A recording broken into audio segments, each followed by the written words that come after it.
जो मनुष्य निरंतर उन्नति करना चाहता है उसको कुछ बातों का ध्यान रखना चाहिए। नंबर 1, उत्थानम।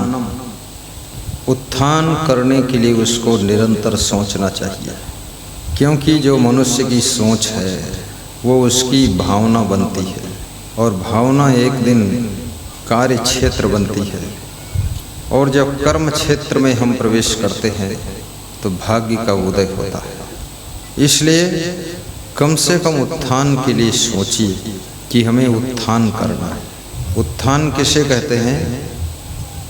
उन्नति करना है, विकास करना है। विकास के 2 रास्ते हैं। एक रास्ता है भौतिक विकास, दूसरा है आध्यात्मिक विकास। यदि आपने केवल भौतिक विकास किया है तो आपका विकास अधूरा है। यदि आपने आध्यात्मिक विकास भी किया है तो आपका विकास समग्र विकास है, कंप्लीट विकास है। क्योंकि भौतिक विकास से मनुष्य को केवल धन मिलता है और धन से सुविधा के सामान मिलते हैं, लेकिन आध्यात्मिक विकास से धर्म की छाया मिलती है और भक्ति मिलती है और सुख शांति मिलती है, मन की चिंता दूर होती है। भौतिक उन्नति आपके मन में चिंता को जन्म देती है, आध्यात्मिक उन्नति आपके मन को चिंता से मुक्त करती है। इसलिए भगवान राम भी भक्ति करते थे, अध्यात्म में रुचि लेते थे और भगवान राम संतों की सेवा करते थे और प्रवचन सुनते थे। राम जहाँ जहाँ साधु संतों के पास गए हैं, ऋषि मुनियों के पास, उन्होंने सबसे कुछ न कुछ सुना, ज्ञान सुना। इसलिए राम इतने बड़े दुख को सह पाए थे। ये संसार दुखों से भरा संसार है और यहाँ इतने बड़े बड़े दुख आते हैं कि आदमी दुख के सामने टूट जाता है। कई बार तुम आत्महत्या करने के लिए सोच लेते हो, कई बार घर छोड़कर भागने के लिए सोच लेते हो, और किसी किसी से कहते हो जिससे जिससे तुम्हारा दिल मिला हुआ है, कहते हो जी चाहता है घर छोड़कर कहीं चला जाए, लेकिन तुम जाते नहीं हो कहीं, सिर्फ कहते हो। जाते क्यों नहीं हो? क्योंकि तुमको पता है जाऊं तो कहाँ जाऊं, जाऊं तो कहाँ जाऊं। हर स्त्री सोचती है जब पति से परेशान हो जाती है, सोचती है इस पति को छोड़कर मैं चली जाऊं, लेकिन फिर थोड़ी देर बाद सोचती है इसको छोड़कर चली जाऊंगी पर ऐसा निखट्टू पति दूसरा मिलेगा ही नहीं। बंदर तब तक एक डाल को नहीं छोड़ता है जब तक दूसरी डाल पर निशाना नहीं लगा, क्योंकि इस डाल से छलांग लगा दे, आगे डाल ना हो तो नीचे गिर जाएगा। तो मनुष्य तो बंदर से होशियार है, ये छोड़े तो कैसे छोड़े, लेकिन दुखी मन है। कभी कभी पति का मन बहुत दुखी हो जाता है पत्नी के चाल चलन से, और पति के मन का सबसे बड़ा दुख है पत्नी का बदचलन स्वभाव, और पत्नी के मन का सबसे बड़ा दुख है जब उसका पति किसी दूसरी औरत में फंस जाता है और उस स्त्री को पता चल जाता है, तब ये पीड़ा, ये कांटा उसको रात दिन सालता रहता है।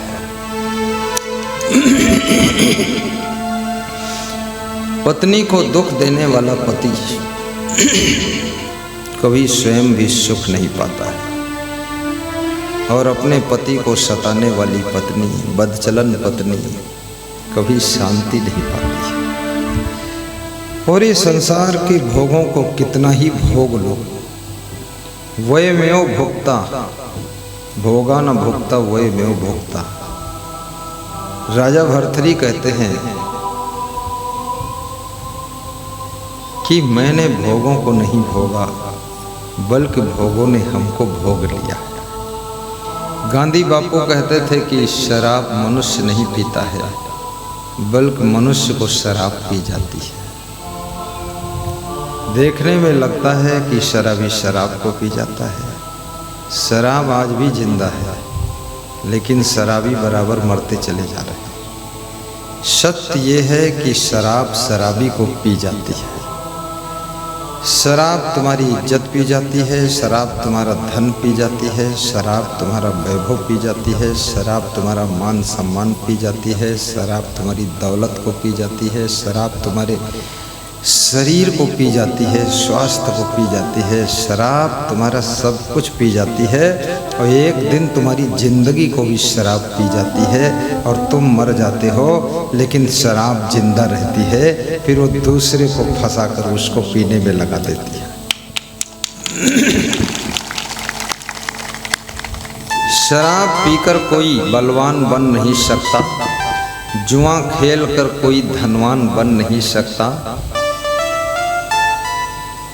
अटल सत्य नियम है जगत का, बिना गुरु कृपा के कोई महान बन नहीं सकता, महान बन नहीं सकता। गुरु की कृपा चाहिए।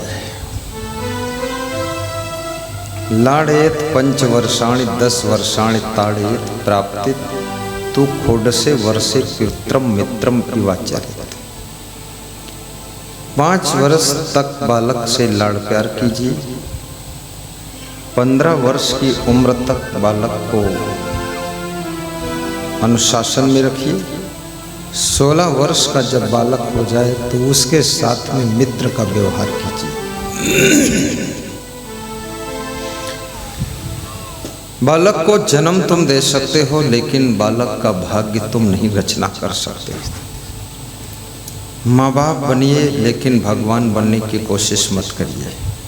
महान भक्त आरबी सिंह बॉम्बे वालों ने बताया था, जो माँ बाप भगवान बनने की कोशिश करते हैं वही ज़्यादा परेशान होते हैं। आप भगवान नहीं हो, आप माँ बाप हो। जन्म दो, पालन पोषण करो, शिक्षा दो, संस्कार दो, बाकी उसकी किस्मत में जो होगा वो होता रहेगा। आप इतनी लंबी टेंशन मत लो। हर माँ बाप जब से बच्चों को जन्म दे देता है तब से उसको अपनी चिंता छूट जाती है, बच्चों की चिंता शुरू हो जाती है। लेकिन बच्चों से पूछो कि बच्चों को बच्चों की चिंता है, बच्चों को अपनी चिंता है, तो बच्चे कहते हैं ना हमको अपनी चिंता है ना माँ बाप की चिंता है, हमें चिंता किसी की नहीं है, हमको तो खेलने कूदने की बस चिंता है, कितना खेलूं कितना कूदूं। माँ बाप जिनकी चिंता कर रहे हैं वह लोग अपनी भी चिंता नहीं कर रहे हैं। एक रोगी कह रहा था, मेरे टेंशन से शुगर हुई है, लेकिन शुगर की टेंशन हमको नहीं है। चिंता से शुगर हुई है, पर शुगर की चिंता हमको नहीं है। चाहे जितनी शुगर हो जाए, टांग कट जाए, हाथ कट जाए। बीमारियां भी यदि परहेज नहीं करोगे, धीरे धीरे धीरे धीरे परमानेंट तुम्हारे शरीर में जड़ जमा लेंगे। परहेज बीमारी का 90% ट्रीटमेंट है। थोड़ा परहेज करना सीखो। अपने शरीर के तापक्रम को समझो। शरीर आपका पित्त ज़्यादा है कि वात ज़्यादा है कि कफ ज़्यादा है, इसको समझकर खान पान करो।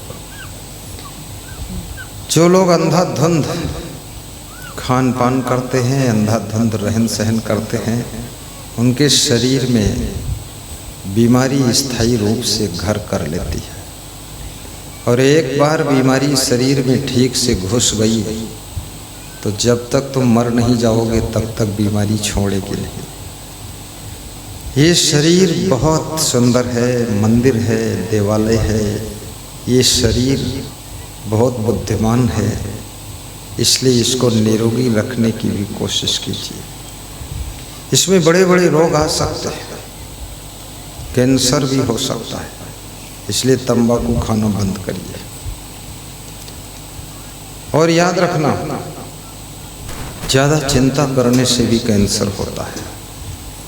कितने लोगों की खोपड़ी में गांठ बन जाती है, जो सोते नहीं हैं टेंशन करते करते खून खोपड़ी में जम जाता है, वहाँ गांठ बन जाती है, गांठ से ट्यूमर हो जाता है। ट्यूमर आधा आधा किलो का मांस का लोंदा खोपड़ी के अंदर इकट्ठा होता है, फिर खोपड़ी फाड़नी पड़ती है और ट्यूमर निकालना पड़ता है।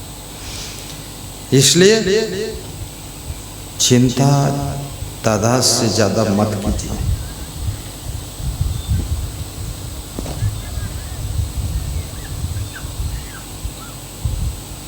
तादाद से ज़्यादा चिंता करोगे आप बीमार होने लग जाओगे।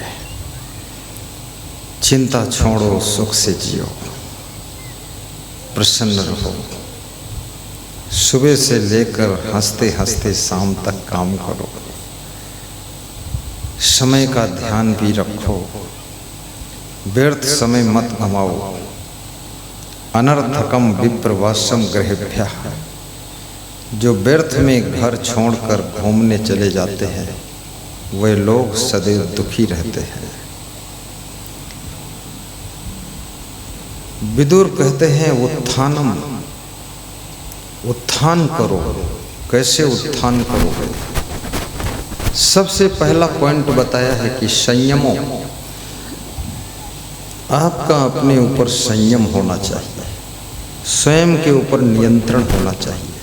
Self control, self reverence, self discipline, self clean, self dependent, self knowledge और सेल्फ डिपेंड लाइफ। आपकी जो जिंदगी है ये आत्मनियंत्रण में बंधी होनी चाहिए।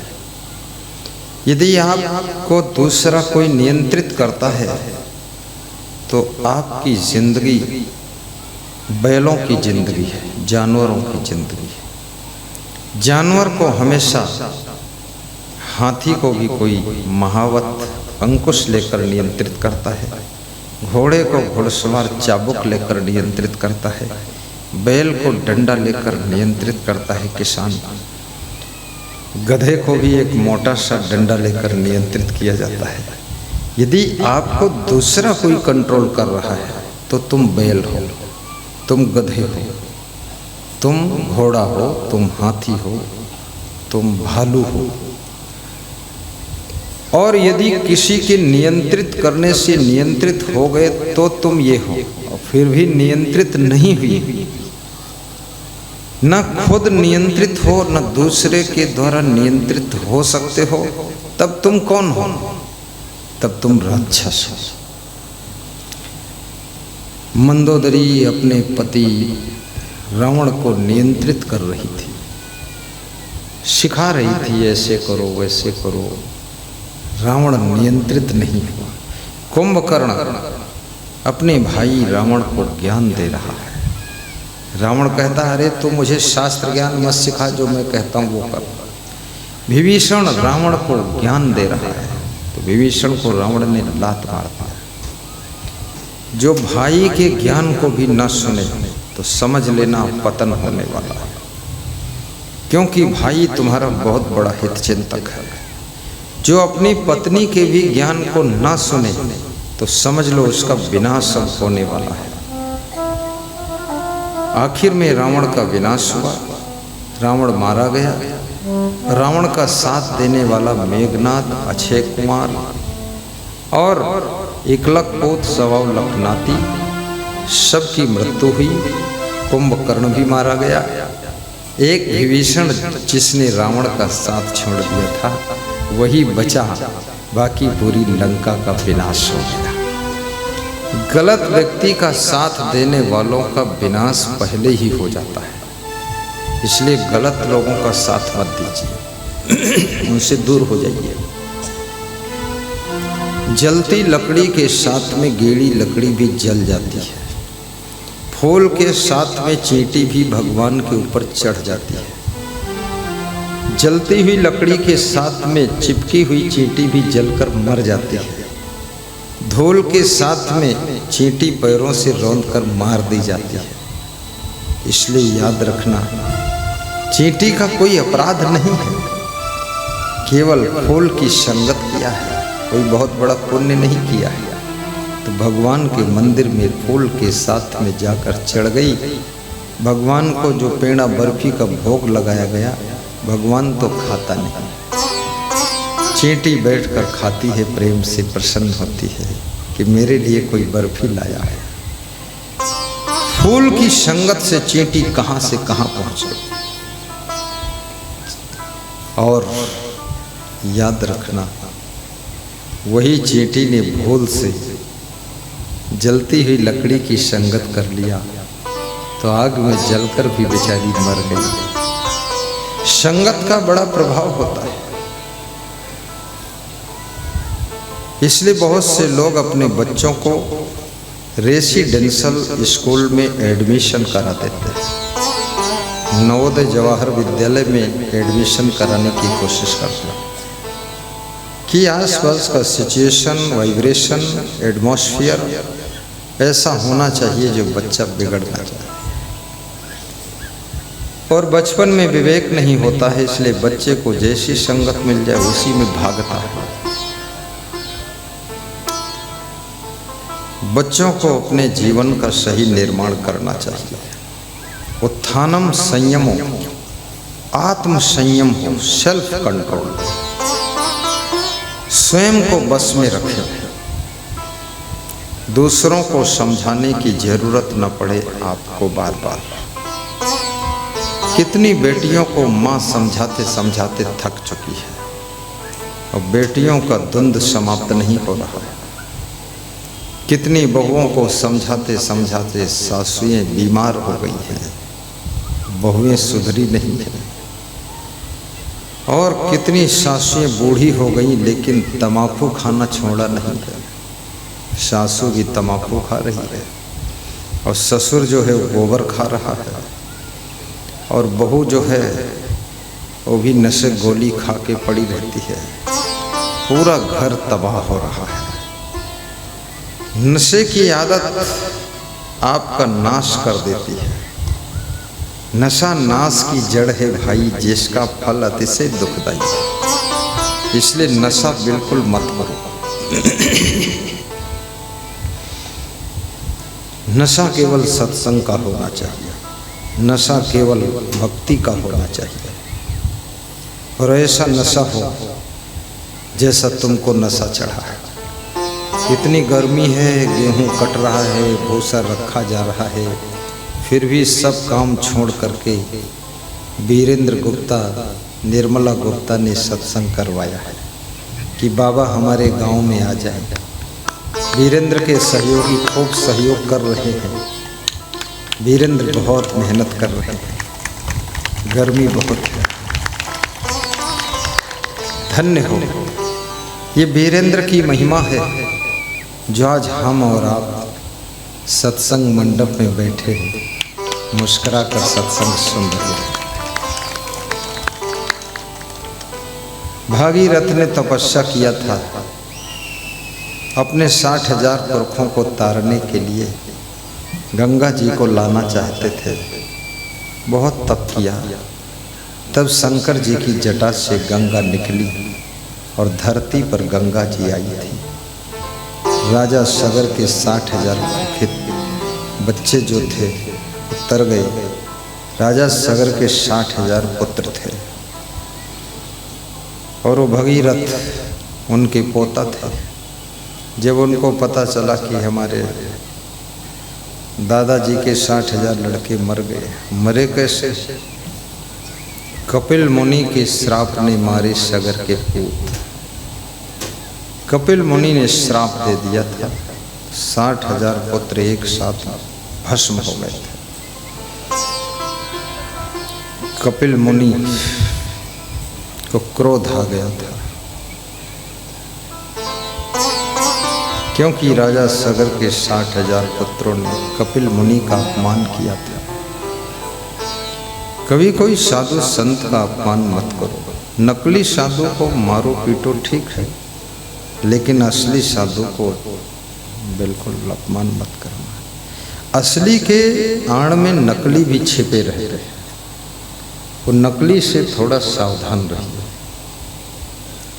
क्योंकि नकली माल जब मार्केट में आता है ना, तो असली माल मार्केट से बाहर हो जाता है, क्योंकि नकली सस्ता मिलता है और चमक दमक उसमें बहुत होती है। असली महंगा मिलता है तो लोग सस्ता की तरफ भागते हैं और नकली माल खरीद लेते हैं, असली माल पड़ा रह जाता है। नकली साधु हमेशा सस्ता होगा, जिसमें क्वालिटी नहीं है, एबिलिटी नहीं है, कैपेसिटी नहीं है। वो नकली साधु बोलता है, अरे तुम मसंग साहब को क्यों बुलाते हो, इतना खर्चा होता है, हमको बुला लो, केवल 5,000 में हम सत्संग कर देंगे, 5,000 में सत्संग कर देगा। वो नकली माल बिकता है नहीं तो असली माल की निंदा करता है और कहता है 5,000 का काम है, क्यों खर्च करोगे, 2 लाख सब बिक जाएगी ज़मीन तुम्हारी, बड़ा तुम्हारी चिंता कर रहा है। लेकिन याद रखना, प्लास्टिक की गाय 10 रुपये की मिलती है, नकली गाय होती है, जहाँ घर में रखोगे जगह घेरेगी, लेकिन दूध कभी नहीं देगी, दूध कभी नहीं देगी। ये नकली साधु के ज्ञान का दूध नहीं होता है, बल्कि तुम्हारी लड़की को न भगा ले जाए, ये नालायक को आने नहीं देना चाहिए, इसलिए ध्यान से सावधान।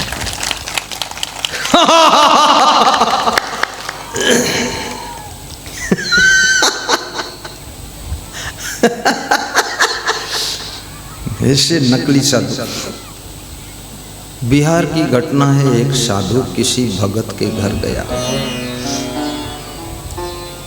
और नकली साधु की पहचान होती है, वो ज़्यादातर अकेले ही घूमेगा, क्योंकि जो भी गलत फलत करो दूसरा साधु जान न पाए। जितना कुकर्मी आदमी होता है वो अकेले रहने की कोशिश करता है, दूसरा उसके साथ यदि तुम भेजोगे तो उसको वो तंग कर देगा या कुछ गिनती पढ़ा देगा और कह देगा तुम उधर जाओ, कुछ सामान ले आओ, थोड़ा टाइम निकाल लेगा कुकर्म करने के लिए। तो वो साधु किसी भगत के घर गया, 2 दिन रहा, 3 दिन रहा, तो भगत, जितना भगत है कुछ न कुछ दुख तो होता ही। भगत ने कहा, साहेब आप घूमते रहते हैं, देखते रहते हैं समाज में, हमारी लड़की है, इसका विवाह करना है, कोई अगर इसके योग्य वर हो तो बताना साहब, कोई शाकाहारी परिवार हो, संत परिवार हो, भगत परिवार हो, आपने बहुत देखा होगा। तो वो साधु क्या बोला, हम आपको सही बात बताएं? तो भगत ने कहा, सही बात बताओ। बोले, हम अब ब्रह्मचारी रहना नहीं चाहते हैं, हम भी शादी करना चाहते हैं, तो अपनी लड़की की शादी हमारे साथ कर दो, हमसे अच्छा शाकाहारी कौन मिलेगा। तो भगत भी सोचा कि घर बैठे दामाद मिल गया, अब मेहनत ज़्यादा है नहीं कि लंगोटी खोलेगा और चड्डी पहन लेगा, दामाद हो जाएगा। तो उसने लंगोटी खोली और चड्डी पहनी और चट्ट मंगनी पट गया, 7 चक्कर काटा, शादी हो गई और सब दामाद बन गया और पति हो गया और पत्नी हो गई। अब वो ससुराल में 10 दिन रुका, 10 दिन रुका। एक दिन वो बाहर गया था कुछ काम से, 1 किलोमीटर दूर। तो जिस लड़की के साथ शादी हुई थी वो घर में कुछ काम कर रही थी।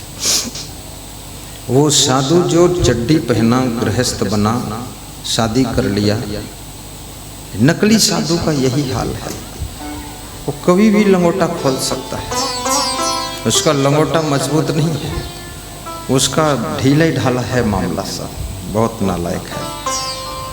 तो उसका एक फोन आ गया, उस साधु का मोबाइल बिस्तर पर छूट गया और साधु कुछ काम से, अब साधु क्या, वो तो ग्रस्त हो गया था, फोन आ गया। तो फोन में एक औरत बोली, अब इधर से जिस लड़की के साथ विवाह हुआ उसने उठाया, उसने कहा, कहाँ से बोल रही हो? उसने कहा, मैं उनकी पत्नी बोल रही हूँ। उनकी पत्नी तुम कैसे हो? अभी 10 दिन हुए हमने शादी किया, मैं उनकी पत्नी हूँ, तुम कैसे पत्नी हो? बोले मैं तो 10 साल से उनकी पत्नी हूँ, तू तो 10 दिन की पत्नी है। तू 10 दिन की, मैं 10 साल की, बच्चा भी है। अरे वो लड़की रोने लगी। तो उसकी माँ ये पिता आया, बोले क्यों रोती हो? बोले अरे वो साधु तो 10 साल पहले भी शादी कर चुका, उसकी पत्नी का फोन आया था, वो लड़ रही थी मुझसे कि तू मेरे पति को फिर से पति क्यों बनाया? तो मैंने कहा मुझे क्या पता, तेरे पति ने हमको पत्नी बना लिया दोबारा। अब वो झगड़ा हुआ। झगड़ा हुआ तो बाहर से जब आया, सत्य घटना है ये, बस यहीं की है, बिहार की। बिहार में बहुत मॉडल के साधु है, क्या बात करते भाईजान। ऐसा ऐसा मॉडल है, champion model, super model, gold model, बेईमान मॉडल, बदतमीज मॉडल, नरक बना दिया। अब वो झगड़ा हुआ, जो साधु लौट कर आया बाहर से तो मारपीट भी हुई। ससुर ने उसको मारा, उसने उसको मारा, फिर वहाँ से भागा। अब वो ससुर बोला कि मेरी लड़की खराब कर डाला और इसने दूसरी शादी किया था, ये वो। तो कुछ भगत लोग भी दबंग थे, तो कुछ भगत लोग फिर उस साधु को पकड़े, बहुत मारा, कूटा, और उल्टा टांग के मारा, सब कमर पर मारा, हाथों पर मारा, जहाँ जहाँ मांस वाली जगह थी खूब कूटा। तो हमसे रो रहा था, हमको बहुत मारा है। तो हमने कहा 2-2 पत्नी, कितना भाग्य है, इतनी मार पड़ी, बढ़िया ही है। ये तो एक एक पत्नी पर एक एक जलेबी आ रही है। अब ये देखो, ये साधु है, ये नकली साधु, नालायक, धूर्त। साधु का मतलब होता है जो विषय भोगों से दूर रहे, शुद्ध ब्रह्मचारी रहे, माताओं बहनों को अपने हाथ से छुए ना। अरे राम राम राम राम, कितना बड़ा पाप कर दिया इसने।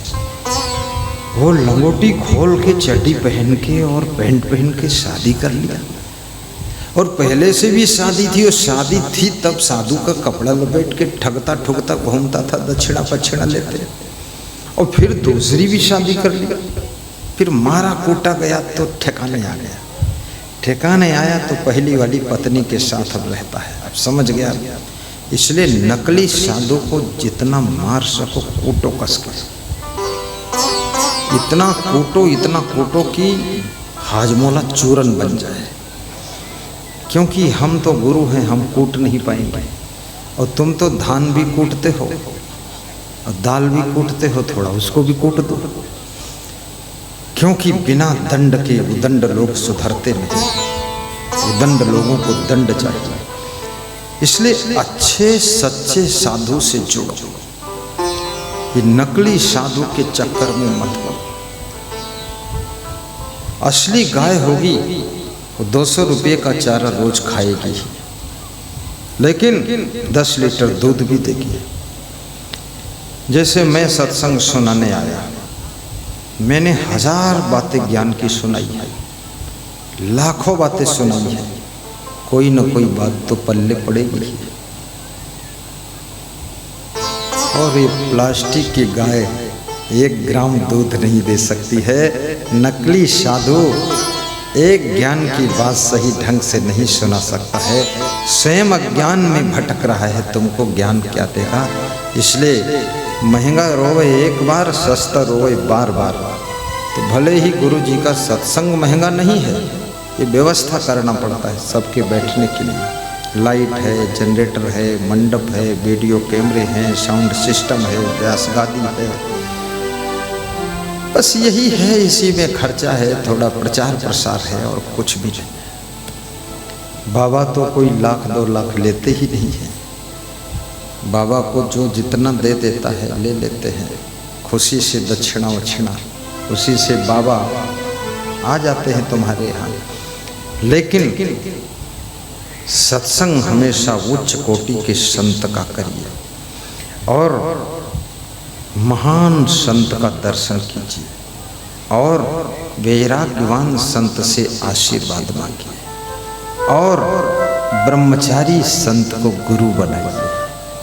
ये ऐरे गैरे नत्थु खैरे वगैरह लगैरे पगैरे झगैरे, इनको गुरु बनाने से कुछ भी नहीं होने वाला है।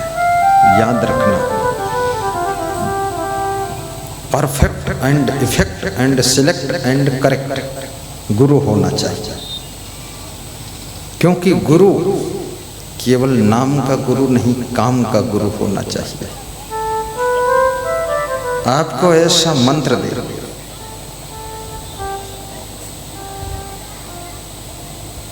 गुरु की मंत्र से मन का तंत्र ठीक हो जाए, ऐसा मंत्र हो।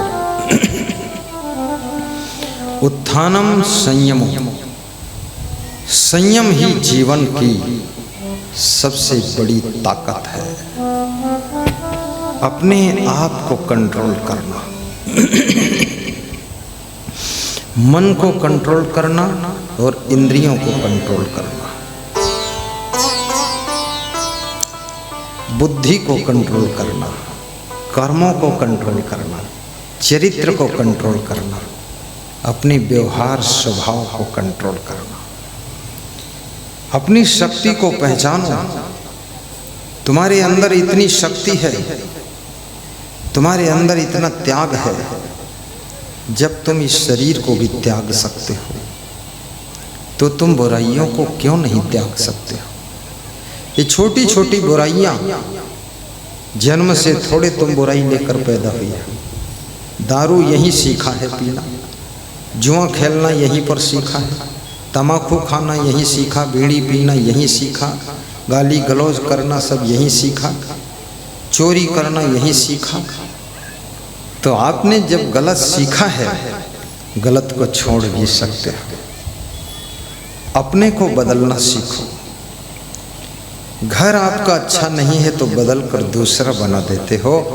तो जिंदगी के विचार और कर्म अच्छे नहीं है, सोच अच्छी नहीं है, खान पान अच्छा नहीं है, तो इसको भी बदल करके सुंदर बना लेना चाहिए, सुंदर बना लेना चाहिए। बोलिए सद्गुरु भगवान की जय।